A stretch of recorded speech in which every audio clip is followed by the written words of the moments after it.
Pán, viď? Jo. A ty chodíš do školky někam? Jo, to je krásné. Tady v Duchcově? Duchcově a to.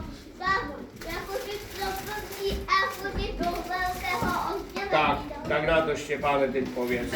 Poslouchejte, děti. Obloha se dovedá, toto asi babeta, kabalaді я тобі, tajemství a pozladím.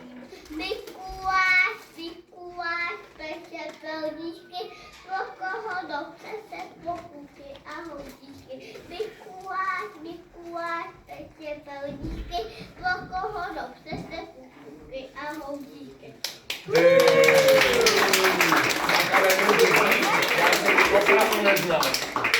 Máme ten dáreček. Takže, ahoj. Tak je náš bráchovi. Já mám tam všechno. Ahoj. A jak si říká? On už řekl hezky. Ano. Tak teďka kdo přijde, kluk nebo holka? Holka.